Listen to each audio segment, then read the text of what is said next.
November 14th, 1964, 2:17 p.m., Alexandria, Virginia. The radiator hissed like a dying snake. Frank Carlucci wiped his hands on his coveralls, the blue ones with Alexandria Heating and Cooling, stitched in red thread above the breast pocket, and squinted at the apartment's ancient heating system. Outside, sleet ticked against the windows of the third-floor walk-up. The temperature had dropped to 28 degrees overnight, unusual for mid-November, and half of Alexandria's apartment buildings were hemorrhaging emergency repair calls. The tenant, a middle-aged man who'd introduced himself as William Fischer, stood in the doorway of the small living room, watching. He wore a cardigan the color of wet concrete and held a coffee cup that hadn't been sipped from since Carlucci arrived. The apartment smelled of cigarette smoke and something else, something chemical that Carlucci couldn't quite place. Not paint, not cleaning fluid, something sharper. Should just be the pressure valve, Carlucci said, setting down his wrench. Might need to drain the whole system, though. You got somewhere else you can be for a couple hours? Fischer didn't answer immediately. His eyes, pale blue, almost colorless, tracked Carlucci's movements with an intensity that made the back of the plumber's neck prickle. How long exactly? 3 hours? Maybe 4 if I have to order parts. Fischer's jaw tightened. He glanced at his watch, a Soviet-made Pobeda with a cracked crystal, then at the bedroom door, which was closed. I have an appointment at 4. This cannot wait until Monday? Not unless you want to freeze all weekend. Carlucci pulled out his flashlight and peered behind the radiator. I can come back Monday, but your landlord said it was urgent. Another pause. Too long. Carlucci had been doing this work for 19 years, and he knew when someone was calculating something. Fischer was calculating. Very well, Fischer said finally. I will make a phone call and reschedule. Please proceed. He walked into the bedroom and closed the door. Carlucci heard the low murmur of conversation. German, maybe? Or Russian? He couldn't tell. When Fischer emerged 3 minutes later, he'd put on an overcoat and was holding a leather briefcase that looked too expensive for this neighborhood. I must step out briefly. 20 minutes only. Please do not go into the bedroom. No, there are personal documents. Sure thing. The apartment door clicked shut. Carlucci listened to Fischer's footsteps descend the stairwell, then fade completely. He turned back to the radiator and wedged himself into the narrow gap between it and the wall, shining his flashlight down into the dust-furred space where the pipes connected to the floor. That's when he saw it. A wire, thin as fishing line, running from behind the radiator, along the baseboard and disappearing under the bedroom door. Carlucci wasn't CIA, wasn't FBI. He was a 53-year-old plumber with a bad knee and a mortgage. But he'd been a Signal Corps radio operator in the Pacific Theater, and he knew what an antenna wire looked like. He sat back on his heels, heart suddenly loud in his ears. Outside, the sleet had turned to proper snow, and he looked at the bedroom door, at his toolbox, at the telephone on the small table by the kitchenette. The radiator hissed again, and Frank Carlucci made a decision that would unravel one of the most sophisticated Soviet intelligence operations on American soil and expose an espionage network that had been operating undetected for 11 years. The official name was the Able Network, though that designation wouldn't appear in FBI files until December 1964, retroactively assigned after the investigation concluded. At the time of Carlucci's discovery, the Bureau had no idea the network existed. Neither did the CIA, which was busy focused on Berlin, Cuba, and the growing quagmire in Southeast Asia. The Alexandria operation wasn't on anyone's radar. It was too small, too quiet, too perfectly ordinary. William Fischer was the name on the lease, but it wasn't his real name. His real name was William Genrikhovich Fischer, though he'd been born Willie Fisher in Newcastle upon Tyne, England, in 1903 before his Bolshevik parents relocated the family to Soviet Russia after the revolution. Fischer, or rather the man operating under that identity, had entered the United States in 1948 via Canada, carrying a genuine but fraudulently obtained Canadian passport that identified him as Emile Robert Goldfuss, a photographer and amateur painter. He'd lived in Brooklyn first, then Philadelphia, then finally Alexandria, always in modest apartments, always paying rent on time, always maintaining the profile of a quiet, aging bachelor who worked as a freelance translator. The apartment on Russell Road was the fourth location Fischer had occupied since 1961. Each move followed the same pattern: 6 months of occupancy, minimal furniture, no meaningful personal connections with neighbors, and a landlord who accepted cash and didn't ask questions. The Alexandria location had been selected for 3 specific reasons, documented in later KGB communications, seized after the Soviet Union's collapse. First, proximity to the Pentagon, exactly 4.3 miles southeast. Second, the building's layout placed Fischer's unit adjacent to the main telephone junction box for the entire block, accessible through a maintenance panel in the shared hallway. Third, the landlord, a 67-year-old widow named Dorothy Kensington, was hard of hearing and rarely ventured upstairs. What Fischer was doing in that apartment was operating a number station relay, a signal intelligence collection point that intercepted low-frequency radio transmissions from Pentagon communications and forwarded them, via encrypted shortwave burst transmissions, to a Cuban listening post 90 miles south of Havana. The operation was elegant in its simplicity. Fischer didn't need to physically access classified documents. He didn't need agents, dead drops, or risky personal meetings. He simply needed to capture signal traffic, encrypt it using a one-time pad cipher system, and broadcast it during predetermined windows at 2:47 a.m., 4:19 a.m., and 5:33 a.m., times when residential radio interference was minimal and atmospheric conditions favored long-distance HF propagation. The technology was obsolete by 1964 standards. The equipment in Fischer's bedroom included a Collins R390A receiver, modified with Soviet-made frequency expansion crystals, a crude burst encoder built from repurposed Heathkit amateur radio components, and a transmitter that Fischer had hand-wound using copper wire purchased from hardware stores across 3 states. But obsolete didn't mean ineffective. The Pentagon's communication security in 1964 was designed to prevent sophisticated electronic eavesdropping, not to stop someone from simply listening to radio traffic that the military assumed was too fragmentary or too heavily encrypted to be useful. Fischer proved that assumption wrong by collecting months of seemingly random transmissions and sending them to cryptanalysts in Moscow via the Cuban relay. Soviet intelligence had managed to reconstruct maintenance schedules for Strategic Air Command bomber rotations, identify communication protocols for ballistic missile submarine patrols, and track the movement of nuclear weapons between storage facilities and deployment sites. The man himself was an artifact from an earlier era of espionage. Fischer had been trained in the 1930s by the NKVD, precursor to the KGB during Stalin's Great Purge, when the intelligence services operated under constant paranoia and brutality. He'd survived that period by being unremarkable, methodical, and utterly loyal. His tradecraft was old-fashioned. No fancy technology, no reliance on sophisticated equipment that could malfunction. Just patience, discipline, and the willingness to spend years living in shabby apartments, eating canned soup, and transmitting coded numbers into the static-filled void of the shortwave spectrum.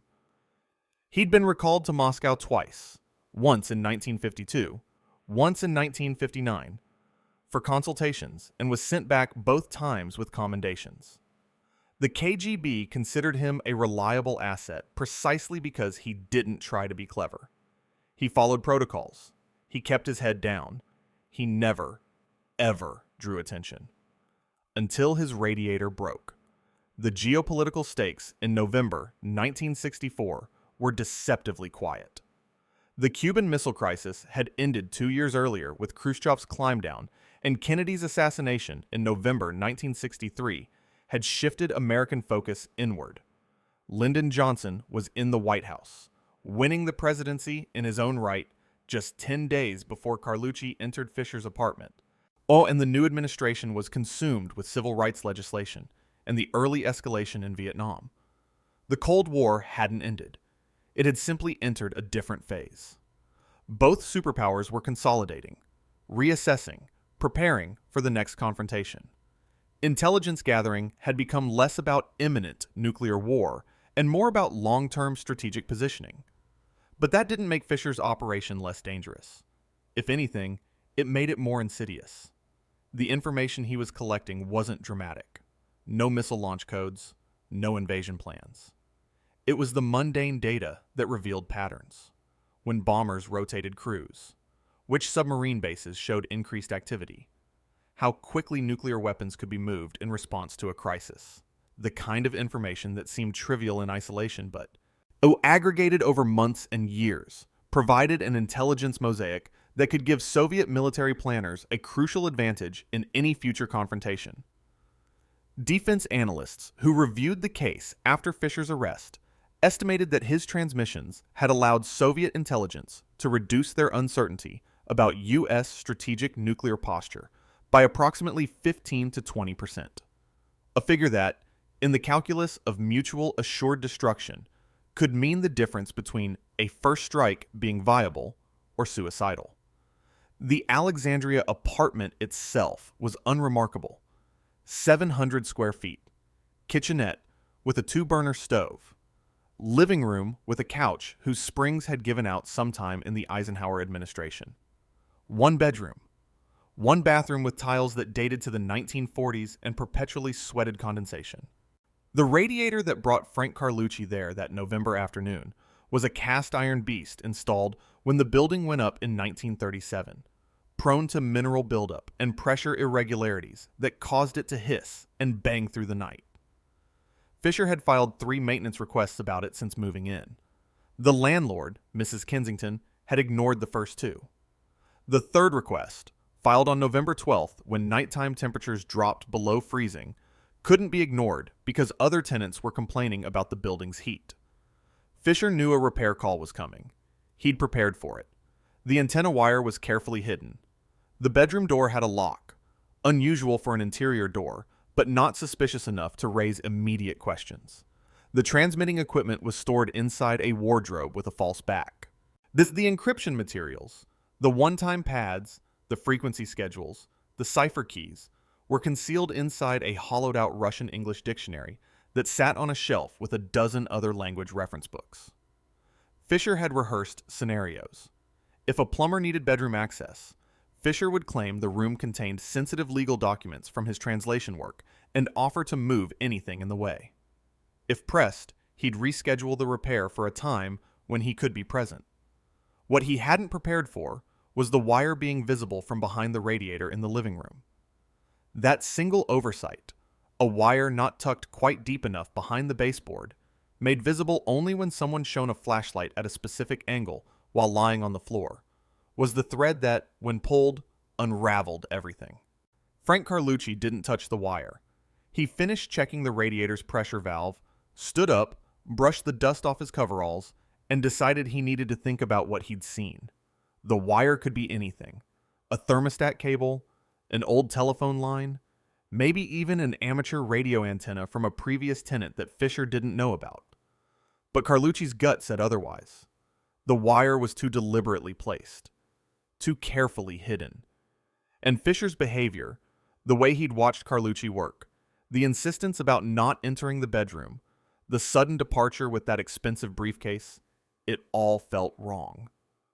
Carlucci packed his tools, left a service slip on the kitchen counter saying he'd need to return Monday with parts, and drove back to the shop.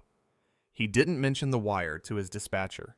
Instead, he went home, ate dinner with his wife Margaret, watched the evening news, and couldn't stop thinking about that pale blue stare and the chemical smell in the apartment. At 9:47 p.m., Carlucci called the FBI field office in Washington. The agent who took the call was named Dennis Holloway, a 31-year-old file clerk pulling weekend duty who'd been with the Bureau for 6 years and never worked anything more significant than background checks for security clearances. When Carlucci explained what he'd seen, "I think the guy might be running a radio in there. Something about the wire didn't look right." Holloway wrote it down on a standard intake form and told Carlucci someone would follow up Monday. He filed the report in the general tips folder and forgot about it. Except Holloway had a roommate named Peter Marsh, who worked at the National Security Agency's facility at Fort Meade, in a section that monitored domestic signals traffic for foreign intelligence patterns. On Sunday morning, over coffee, Holloway mentioned the call in the offhand way government employees share work stories without technically violating security protocols. Some plumber thinks his customer is running a spy radio. Guy probably just has a ham setup, and the plumber's been watching too much Man from UNCLE. Marsh wasn't a field agent. He was a signals analyst who spent his days reviewing intercept reports and looking for anomalies in communication patterns. But one of those anomalies had been bothering him for 14 months. The NSA had been tracking intermittent shortwave transmissions originating from somewhere in the Washington-Alexandria metropolitan area, broadcasting on frequencies that matched known Soviet intelligence communication patterns. The transmissions were brief, less than 90 seconds, and occurred at irregular times that resisted pattern analysis. NSA's direction-finding equipment had narrowed the source to a 3-square-mile area that included parts of Alexandria. But the signal was too weak and too brief to pinpoint further. The case, designated broken wire in NSA files, had been relegated to low-priority status because the transmissions didn't match any known high-value Soviet operations, and analysts assumed it was either a training exercise or a malfunctioning piece of equipment. When Holloway mentioned Alexandria and a radio wire, Marsh set down his coffee cup. "What address?" "I didn't write it down." "Why?" "I need that address." By noon on Sunday, NSA had retrieved the intake report from FBI files. By 3 p.m., a signals intelligence van disguised as a telephone repair vehicle was parked on Russell Road, equipment scanning for radio frequency emissions. By 6 p.m., analysts had confirmed that the apartment building matched the general location profile for broken wire transmissions. By 9 p.m., Peter Marsh was in a secured conference room at Fort Meade with his section chief, an FBI counterintelligence liaison, and a CIA officer from the Soviet division's Domestic Operations Unit, a man named James Jesus Angleton, who would later become infamous for his paranoid counterintelligence investigations. But in November 1964 was simply the agency's expert on Soviet espionage operations. Angleton reviewed the file in silence, smoking a cigarette down to the filter before speaking. "If this is what I think it is, we need to move carefully.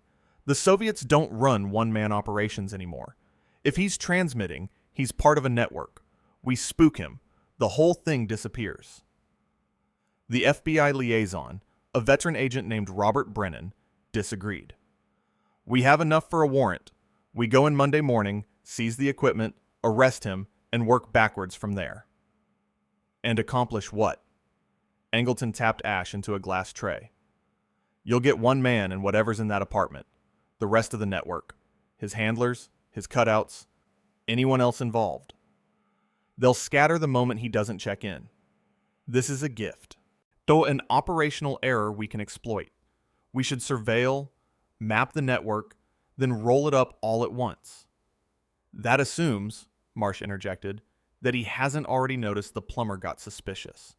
If I were running this operation and a maintenance worker saw something they shouldn't have, I'd burn the location immediately and disappear." 3 different agencies. 3 different priorities. FBI wanted a clean arrest and a prosecution. CIA wanted intelligence on Soviet operational methods and network architecture. NSA wanted to confirm their transmission tracking systems worked and identify any other similar operations. The meeting lasted until 2 a.m. Monday morning, ending with a compromise: 24-hour surveillance on Fischer's apartment, monitoring for any indication he was preparing to flee. If he ran, they'd arrest him. If he stayed, they'd continue watching and try to identify his contacts before moving in. What none of them knew What wouldn't emerge until the declassification of KGB files in 1995 was that Fischer had, in fact, noticed something was wrong. Not because of Carlucci's behavior. The plumber had been professional, incurious, exactly what he appeared to be. But Fischer had learned decades ago to trust his instincts. And his instincts told him that leaving a repairman alone in the apartment, even for 20 minutes, even with the bedroom locked, was a risk he shouldn't have taken. When he returned to the apartment at 2:43 p.m. on Saturday, Fischer had checked everything. The lock was untouched. The wardrobe with the equipment was undisturbed. The dictionary with the cipher materials was exactly where he'd left it, depositioned with the spine 22 millimeters from the edge of the shelf, a measurement he verified with a ruler he kept in his coat pocket. But the dust behind the radiator had been disturbed, just barely. Someone had been looking back there with a light. Fischer sat on his couch for 20 minutes, weighing his options. The transmission schedule required him to broadcast again at 2:47 a.m. on Tuesday, 34 hours away.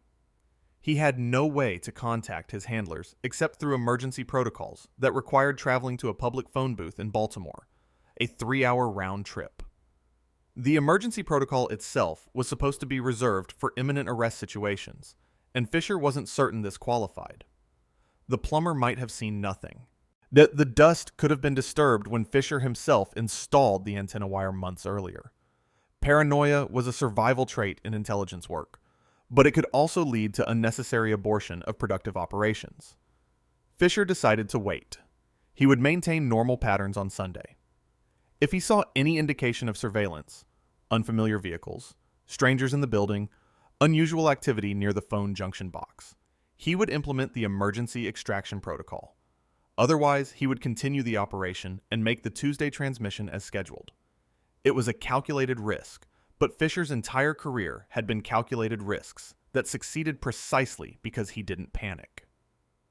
On Sunday, November 15th, Fischer left his apartment at 8:30 a.m. and walked to a diner 6 blocks away where he ate breakfast every Sunday.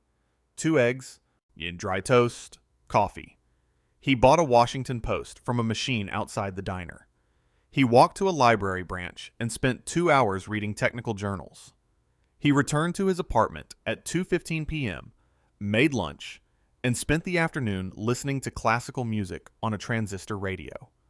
The routine was identical to the previous 4 Sundays. Nothing in his behavior suggested he was preparing to flee. What Fischer didn't see was the NSA surveillance van parked in the alley behind the apartment building, or the FBI agents in an unmarked sedan at the end of Russell Road, or the CIA officer who followed him to the diner and library on foot while maintaining a 50-yard distance. The surveillance was professional, multi-layered, and informed by decades of counterintelligence experience. Fischer was good at his tradecraft, but he was one man operating alone, and he was being watched by teams with resources he couldn't match. By Sunday evening, the intelligence agencies had confirmed several key details. First, there were no obvious contacts. No one approached Fischer, passed him materials, or engaged in any behavior consistent with espionage communication. Second, he returned to the apartment and didn't leave again, suggesting he wasn't implementing an immediate escape plan. Third, analysis of radio frequency emissions from the building showed brief bursts of activity consistent with shortwave transmission testing, though not actual message traffic. Fischer was still operational. The decision to move came at 11 p.m. Sunday night in another conference room, this one at FBI headquarters. Angleton had been arguing for continued surveillance. Brennan pushed for immediate action. The deciding voice was J. Edgar Hoover's deputy director, who pointed out that if Fischer transmitted early Tuesday morning and the Bureau knew about it but didn't stop it, they'd be allowing classified information to reach Soviet handlers, an outcome that would be politically catastrophic if it ever became public. The arrest warrant was signed at 1:47 a.m. Monday morning by a federal judge roused from bed. The tactical plan was finalized by 3 a.m. A 6-person FBI team would execute the warrant at 6 a.m. before Fischer could implement his next transmission. NSA would monitor for any emergency broadcast signals. CIA would document everything for intelligence analysis. The operation designation was Saddled Horse, a random code name selected by FBI's cryptonym system that had no particular meaning except to identify the case in subsequent files. At 5:47 a.m. on Monday, November 16, 1964, Frank Carlucci was drinking his first coffee of the day when his telephone rang. It was Dennis Holloway from the FBI, asking if Carlucci could meet agents at the apartment building on Russell Road in 30 minutes to provide access to the unit in case Fischer had changed the locks. Carlucci said yes, asked no questions, and arrived at 6:15 a.m. carrying his toolbox and a master key provided by the landlord, Mrs. Kensington, who stood in the building's foyer wearing a bathrobe and an expression of bewildered concern. Fischer was arrested at 6:23 a.m. He answered the door in pajamas and a bathrobe, and showing no surprise when Brennan identified himself and presented the warrant. "I will need to get dressed," Fischer said calmly. "You can get dressed at the field office," Brennan replied. Fischer nodded once, as if this confirmed something he'd expected, and held out his wrists for the handcuffs. He said nothing during the arrest, asked no questions, made no attempt to resist or flee. His expression was neither defiant nor afraid, just blank, neutral, the face of a man who'd prepared for this moment for years and found it exactly as unpleasant as anticipated. The equipment was in the bedroom, exactly where Fischer had left it. The Collins receiver, still warm from preliminary testing the night before. The transmitter with its hand-wound coils. The burst encoder with its improvised timing circuits. The antenna wire ran from the transmitter through a hole drilled in the baseboard, along the wall behind the radiator, up through the ceiling, and into the building's attic, where a makeshift dipole antenna was strung between support beams, invisible from the outside, but capable of transmitting signals that could reach Cuba under proper atmospheric conditions. The one-time pads were in the dictionary. The frequency schedules were written on rice paper tucked inside a hardcover atlas. The photographs, microfilm images of Pentagon facility layouts, copied from library reference materials, were hidden inside a tube of artist's paint that Fischer had squeezed empty and refilled with a rolled film canister. Everything was meticulously organized, labeled in German, using a simple substitution code that NSA cryptanalysts broke within 3 hours. The most significant discovery came from Fischer's shortwave receiver logs. He'd been recording the times and frequencies of intercepted Pentagon transmissions in a ledger disguised as a gardening journal, each entry written as temperature and rainfall data. 72 degrees, 0.3 inches rain, translated to 7,200 kilohertz, intercepted at 0300 hours.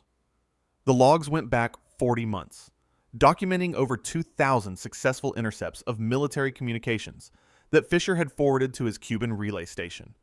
The data was staggering. Defense Department analysts who reviewed the logs realized that Fischer had essentially created a database of U.S. military communication patterns that could be used to predict when and how American forces would respond to any Soviet provocation. But the most alarming discovery wasn't technical. It was personal. Inside Fischer's wallet, agents found a photograph, black and white, creased from handling, showing 2 men standing in front of the Statue of Liberty. One was Fischer, 30 years younger, wearing a suit and smiling slightly.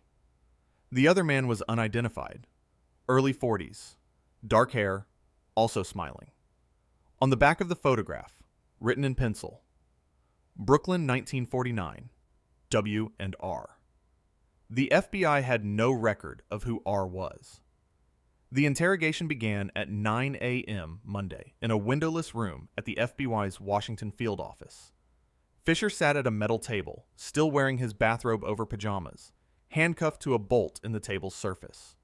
Robert Brennan sat across from him, flanked by 2 other agents. James Angleton watched from behind a one-way mirror, smoking cigarette after cigarette and making notes in a leather portfolio.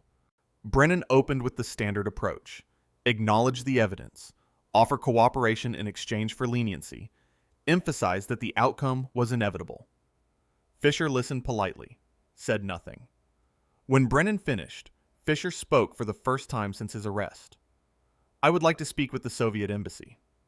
You're an American citizen. You don't get to speak with a foreign embassy. I am not an American citizen. This wasn't true according to the documentation they'd seized.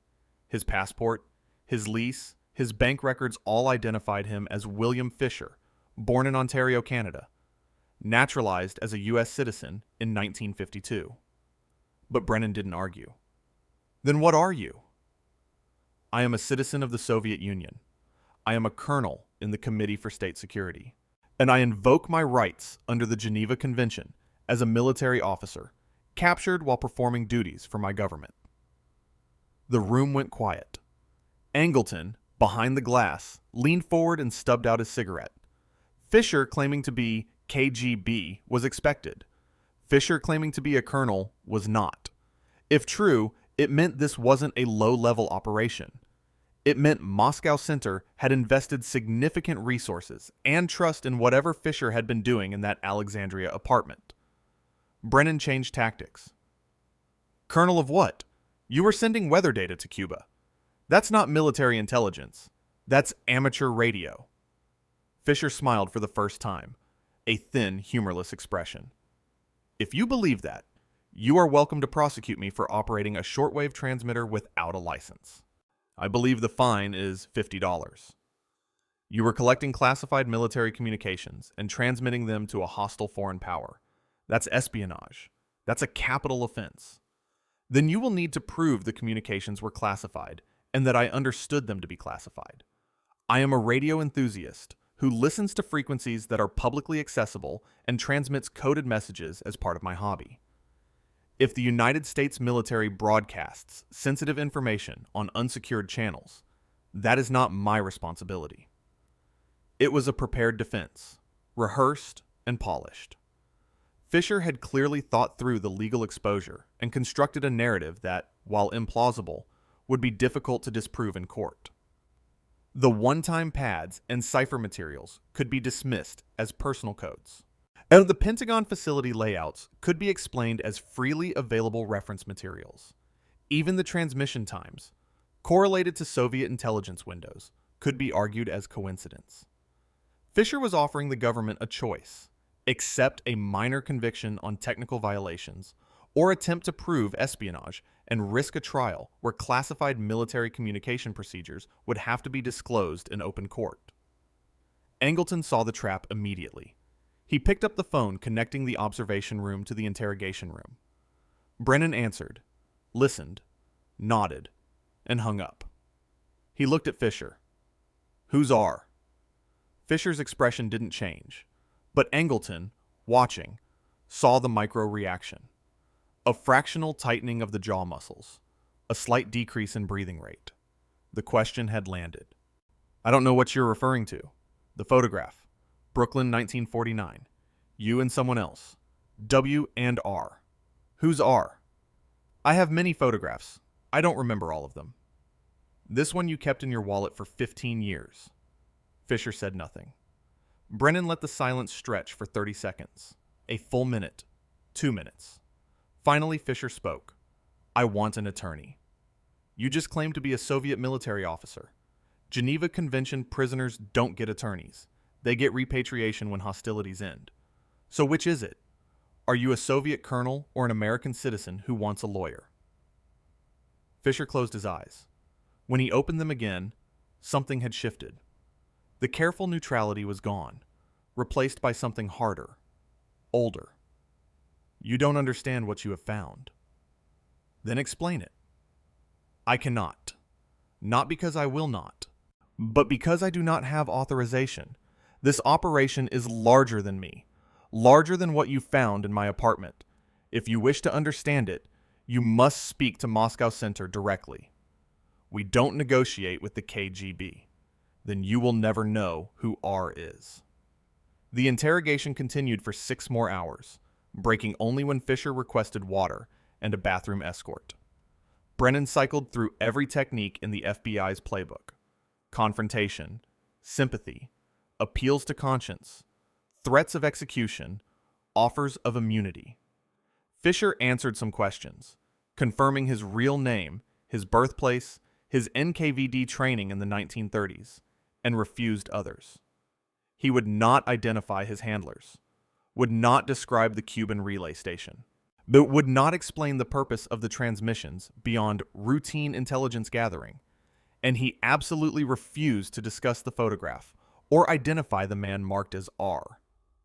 By 6 p.m. Monday, the interrogation team was exhausted and no further forward. Angleton made the decision to hold Fischer in federal custody, pending espionage charges, and to begin a full investigation into any other Soviet operations he might be connected to. The photograph was sent to FBI's Identification Division to be compared against every known Soviet intelligence officer, diplomat, and suspected agent in bureau files.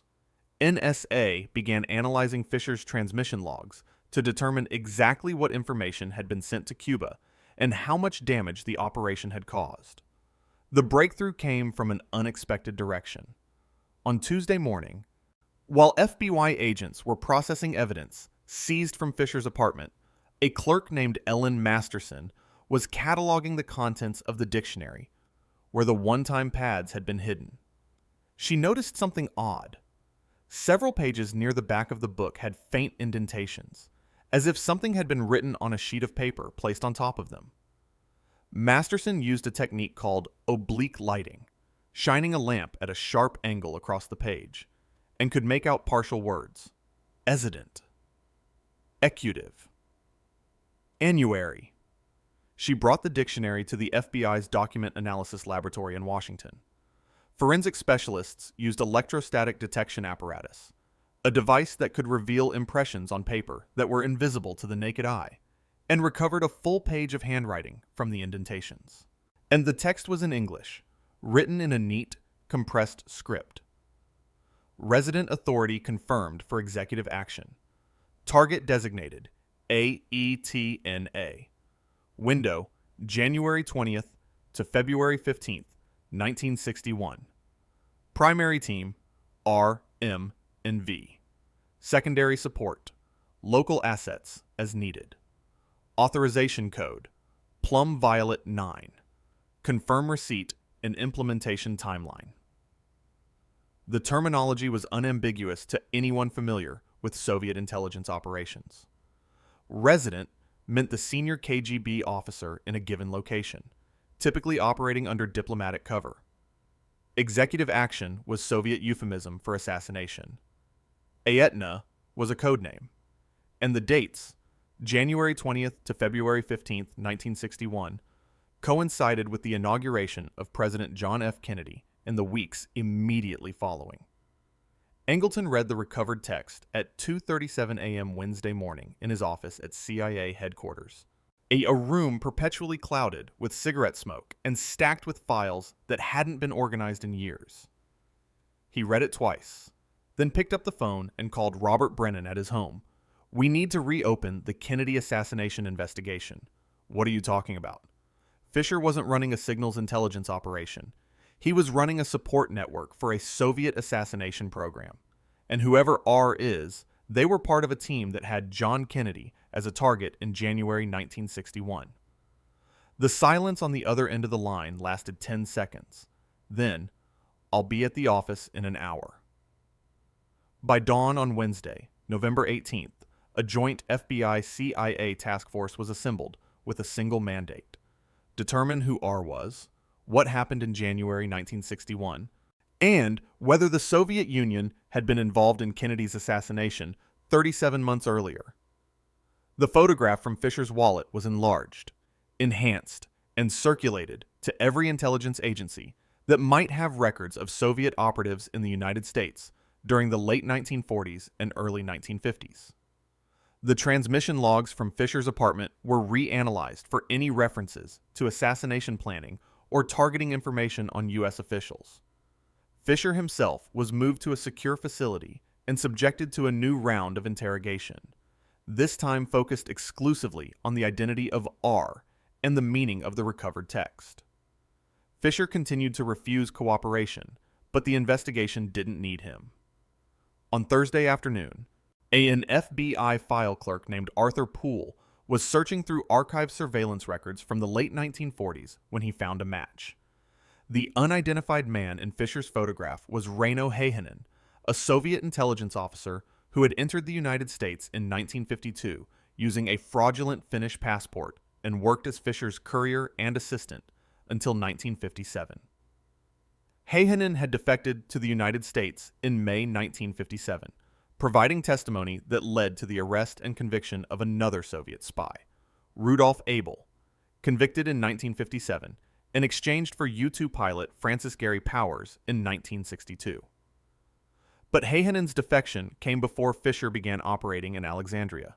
The two men shouldn't have had any connection after 1957. Yet the photograph in Fischer's wallet suggested an ongoing relationship, or at least an emotional connection that Fischer maintained despite Heihanen's betrayal.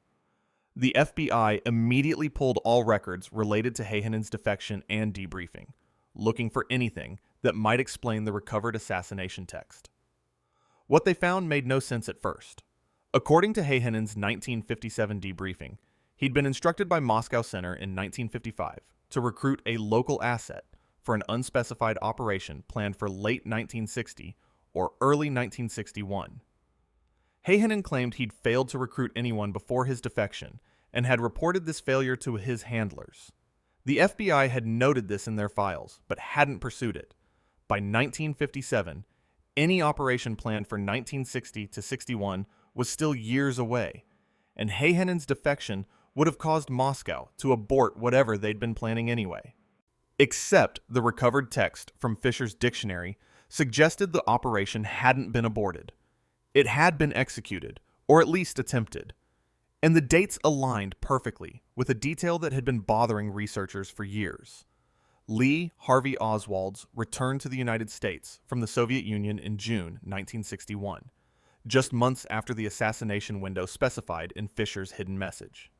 Angleton spent Thursday night and all day Friday reviewing every document related to Oswald's time in the Soviet Union, his marriage to Marina Prusakova, his employment at the Texas School Book Depository, and his movements in the months before Kennedy's assassination. The Warren Commission had investigated thoroughly and concluded Oswald acted alone.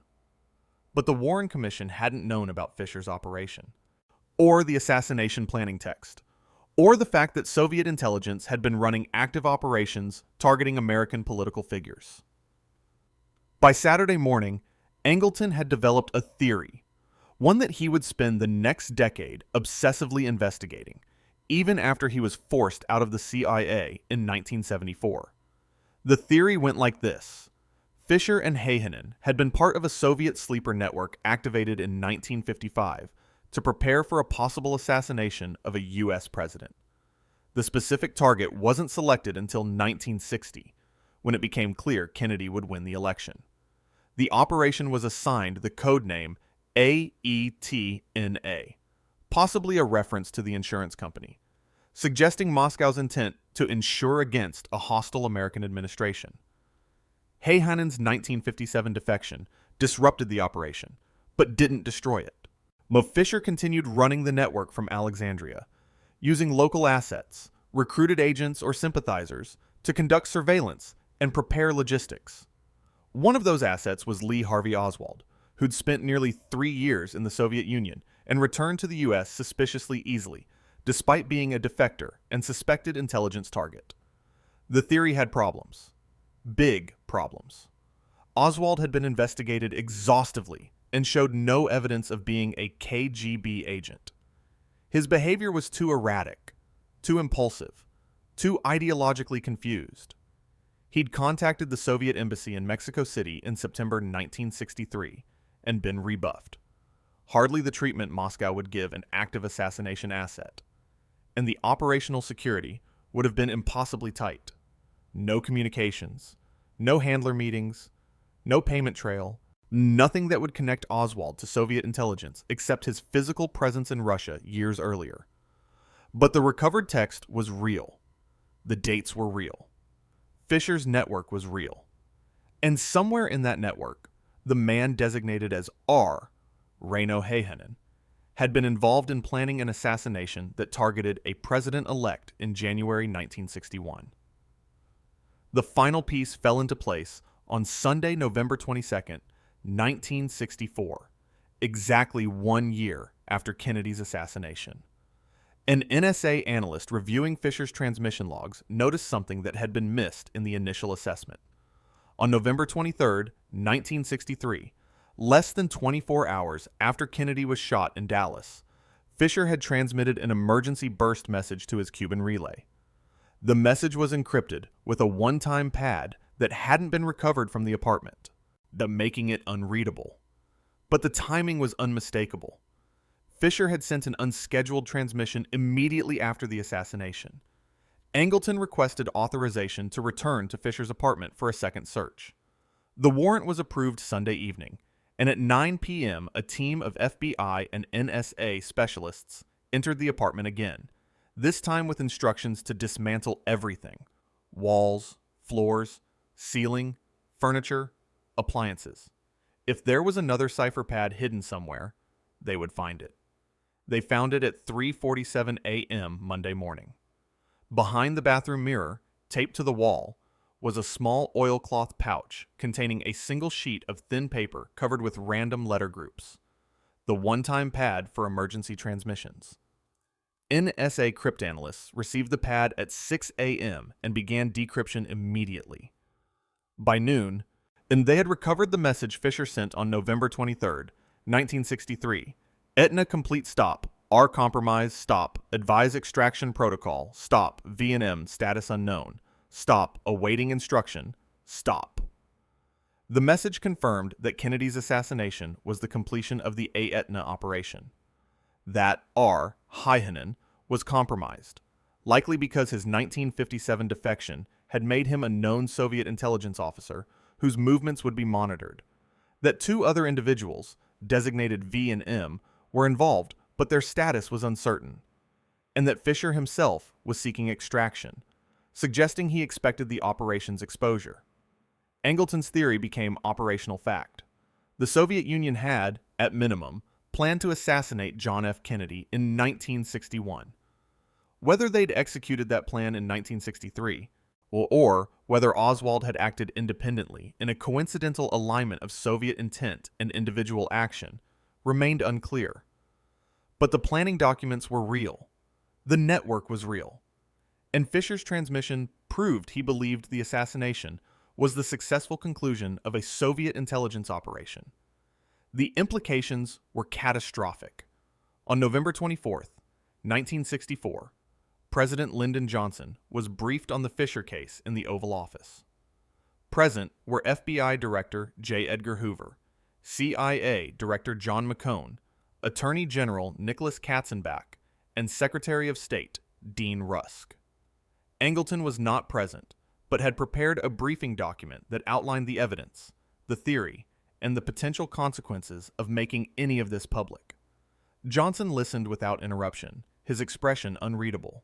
When the briefing concluded, he asked one question: "Can you prove the Soviets ordered Kennedy's killing?" "No, Mr. President," McCone answered. "We can prove they planned it in 1961. We can prove Fischer believed it happened. But we cannot prove operational control or direct Soviet involvement in Dallas." "Then what exactly are you telling me?" "We're telling you," Hoover said, "that if this information becomes public, the American people will believe the Soviet Union assassinated President Kennedy. Whether it's true or not becomes irrelevant. The pressure for retaliation will be overwhelming." Johnson leaned back in his chair. "Retaliation meaning what?" "War," Rusk said quietly. "Not a Cold War. An actual war." The room was silent. Johnson looked at each man in turn, then spoke. "The Warren Commission's report is sound. Oswald acted alone. That conclusion stands. This Fischer business is handled as a routine espionage case, signals intelligence, military communications, technical violations. No connection to Kennedy, no connection to assassination planning. The evidence gets classified at the highest level and stays classified until everyone in this room is dead. Are we clear?" They were clear. On November 30th, 1964, William Fischer, whose real name was William Genrikhovich Fischer, though even this would remain classified until 1995, was indicted on 12 counts of espionage related to the collection and transmission of classified military communications. The indictment made no mention of assassination planning, the Aetna operation, or the individuals designated as R, V, and M. Fischer's attorney, a court-appointed public defender named Gerald Messner, who had no security clearance and was given access to only sanitized evidence, negotiated a plea agreement in which Fischer pled guilty to 6 counts in exchange for a life sentence rather than the death penalty. Fischer was transferred to the federal penitentiary at Leavenworth, Kansas, on January 15, 1965. He was housed in isolation, permitted no visitors except his attorney, and monitored constantly. His mail was censored. His phone calls, not that anyone called, were recorded. He spent his days reading, painting watercolors, and maintaining complete silence about his operation. In 1971, he died of a heart attack at age 68. His body was claimed by the Soviet embassy and returned to Moscow, where he was buried with military honors in a cemetery reserved for intelligence officers.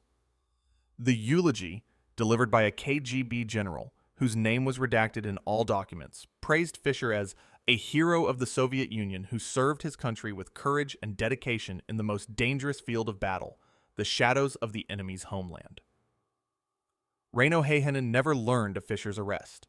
He died in 1961, officially of alcohol poisoning, though CIA records declassified in 2001 suggested the death might have been an assassination by Soviet operatives retaliating for his defection. His widow, living in Pennsylvania under an assumed identity, was never told about the Kennedy connection and died in 1983, believing her husband had been a minor figure in a long-concluded espionage case. The one-time pad recovered from Fischer's apartment, along with the assassination planning document and the November 23rd transmission, were classified top secret/code word and stored in a CIA vault, where they remained for 31 years. In 1995, following the collapse of the Soviet Union and pressure from historians researching Cold War espionage cases, the CIA declassified portions of the Fischer case, but not the assassination-related materials. Those documents were declassified in 2013 as part of a broader release of Kennedy assassination records, appearing in a batch of 40,000 pages that received minimal media attention because most journalists assumed anything significant would have been released earlier. James Jesus Angleton spent the remainder of his CIA career investigating whether the Soviet Union had been involved in Kennedy's assassination. His obsession with Soviet infiltration and deception operations eventually consumed him, leading to the accusation and investigation of dozens of loyal CIA officers on suspicion of being Soviet moles. He was forced out of the agency in 1974, discredited and exhausted. He died in 1987, still believing the Aetna operation proved Soviet involvement in Dallas, still certain that the truth had been buried for political expediency. Frank Carlucci, the plumber whose routine repair call triggered the investigation, never learned what his discovery had led to. The FBI thanked him for his citizenship and asked him to sign a non-disclosure agreement that he didn't fully understand, but signed anyway. He continued working for Alexandria Heating and Cooling until his retirement in 1981. In 1996, a Washington Post reporter researching Cold War espionage cases found Carlucci's name in a declassified FBI file and called to ask about the Fischer arrest. Carlucci, by then 75 years old and living in a retirement community in Florida, said he remembered fixing a radiator and calling in something suspicious, but he'd assumed it was nothing because no one ever followed up with him.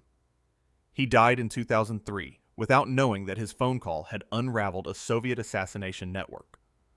The individuals designated as V and M in Fischer's recovered text were never identified.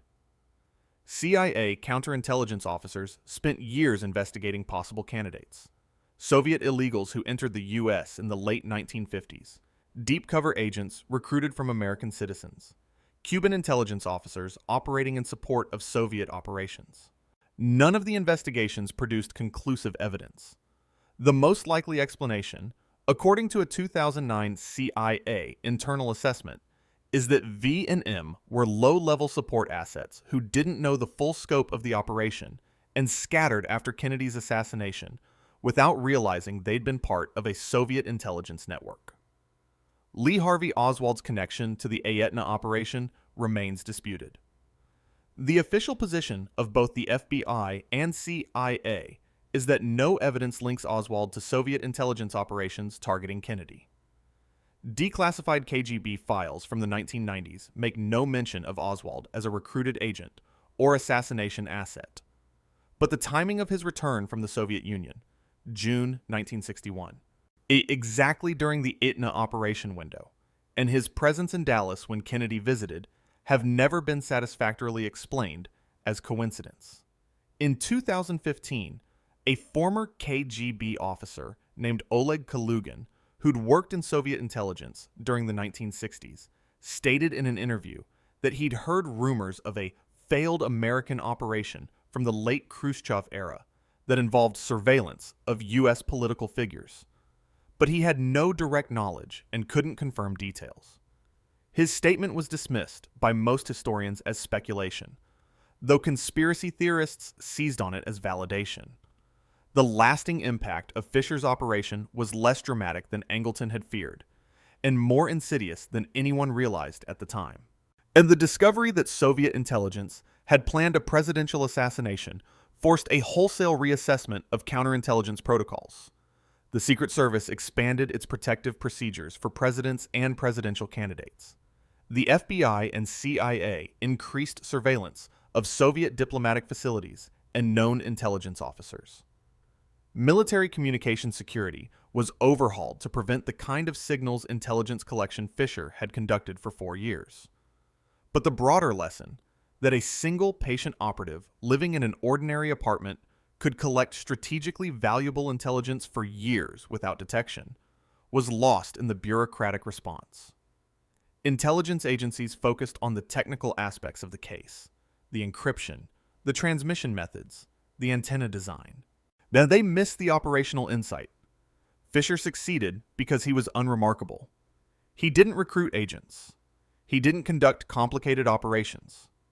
He just listened to radio signals that the military assumed were too fragmentary to be useful, and he proved them wrong.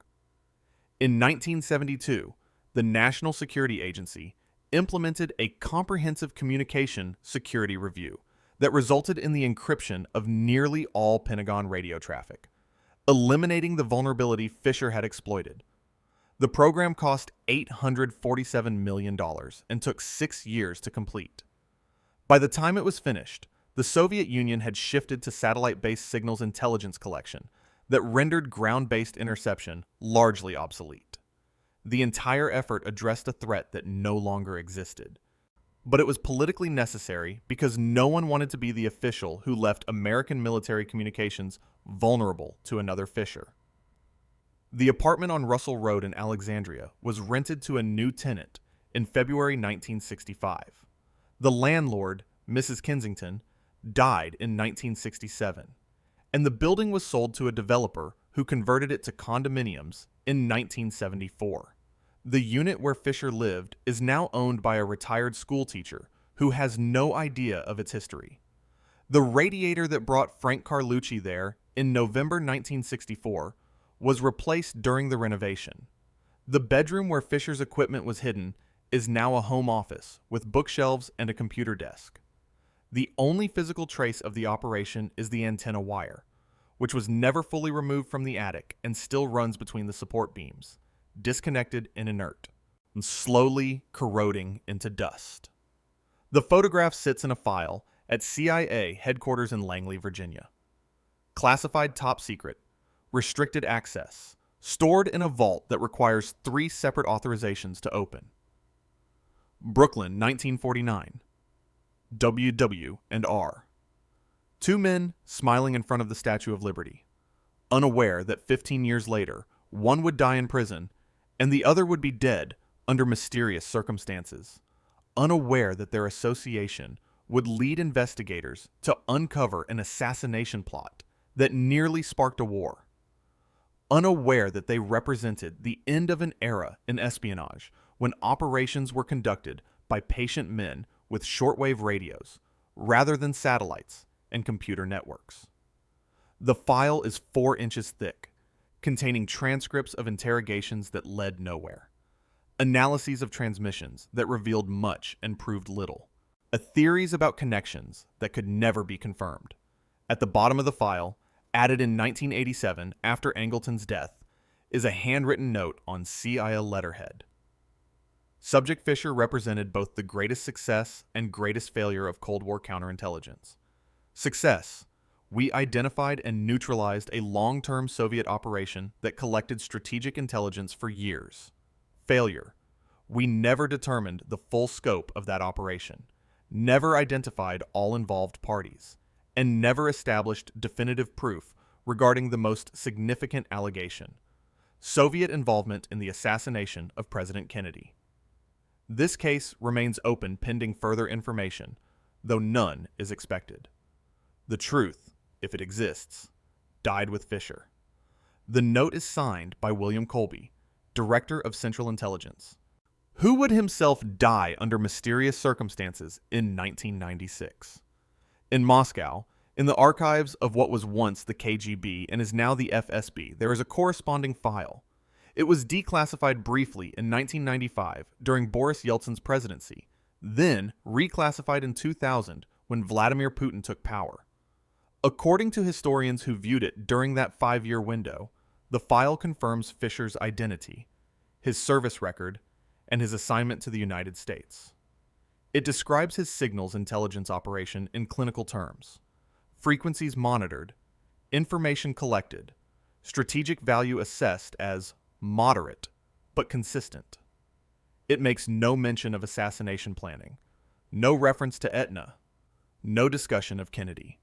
But at the end of the file, there's a commendation dated November 22nd, 1963, the day of Kennedy's assassination.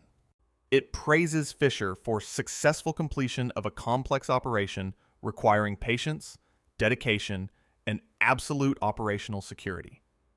The commendation is signed by the chairman of the KGB, a man named Vladimir Semikasny, who would be removed from his position 3 years later during a power struggle and would die in 2001 without ever publicly discussing the Fischer case.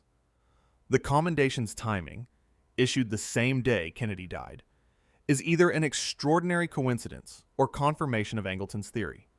No one knows which. The officials who could answer the question are dead, and the governments that employed them have no interest in revealing the truth. So the question remains, preserved in classified files and disputed by historians, unresolvable and haunting.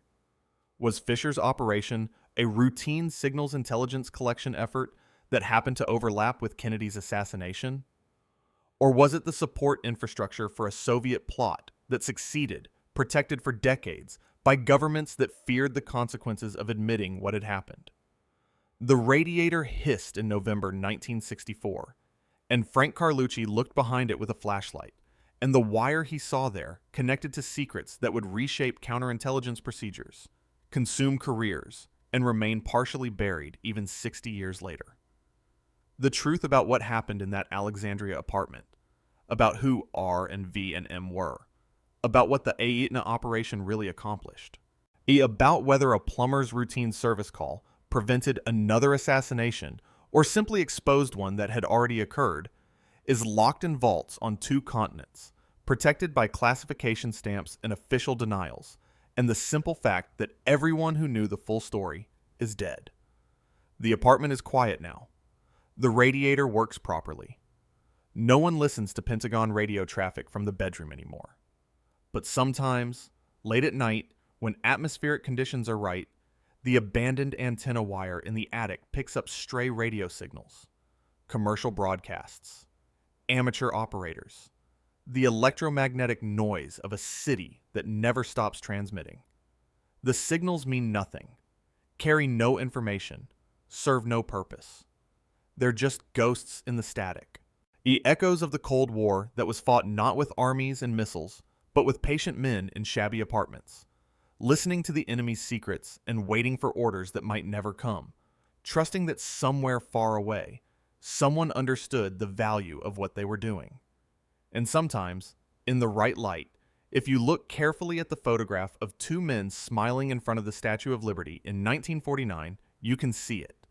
A shadow of something in Fischer's expression, a knowledge that the smile is temporary, and the price for what they're about to do will be paid in prison cells and mysterious deaths and questions that outlast everyone who could answer them. Brooklyn, 1949. Before the networks were exposed. Before the arrests and the interrogations and the files sealed for half a century. Just two men and a photograph and a radiator that, 15 years later, would hiss at the wrong moment and expose a truth that governments still won't fully acknowledge. The wire is still there, in the attic, corroding slowly.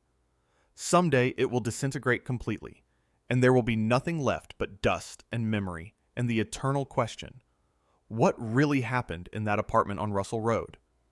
The answer, like the wire itself, is fragmentary, incomplete, and will eventually disappear entirely. Just like Fischer wanted it.